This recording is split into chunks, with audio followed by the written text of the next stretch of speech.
Mahirap talagang bumangon sa umaga. Napakasarap matulog.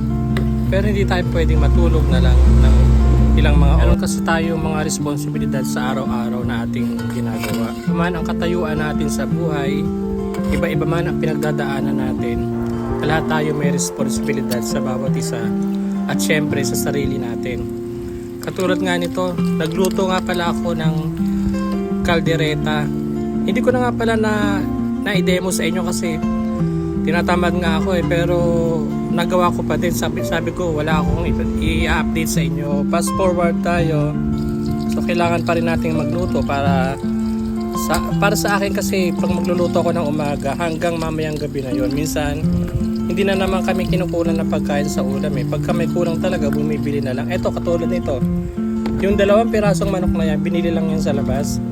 Tapos hindi pa namin naubos. So ito isda pinirito ko hanggang mamayang gabi na namin yan. Alam nyo mga ka-viewers, kahit na pagod tayo sa araw-araw, tapos may pagkain tayo, diba? Maganda yun, mayroon tayo at least kahit pagod tayo, meron tayong pagkain. Hindi katulad ng mga nakarang araw natin. Minsan sablay tayo sa mga pagbabudget, di po ba?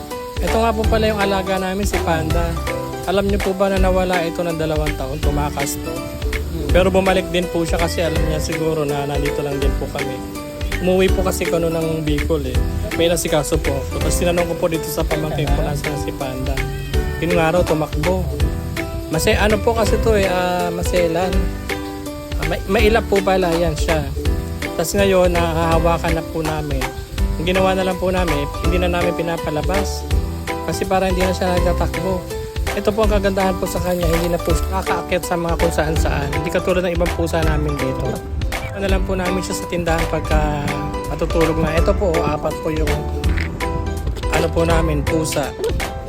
Yan, pinapakain ko po siya kasi umiyaw ng umiyaw Talagang gusto niyang kumain ng ng pagkain. Ibinigyan ko na lang po para hindi po siya manguli. Yan po yung 3, mamaya ko na lang po papakainin sila. So ito na po, maraming po salamat sa mga nakapanood po. Matatapos na naman po ang ating vlog. I-shoutout ko lang po nga po pala si Mayday Rider, si PM na taga rito, si Claire Mabini, Trilo Pumilo na taga Novaliches, mga classmate ko yan. Si Estrella Lacra, si Grisel Varela, classmate ko rin yan. Si classmate Madam Emlyn Flores. Shoutout po sa inyong lahat. Narin po pala yung mga manay namin sa mga taga Bicol, si Manay D. Basil, Lunila Bautista. Tsaka si Ate Sir yung kilo na taga dito rin po sa amin.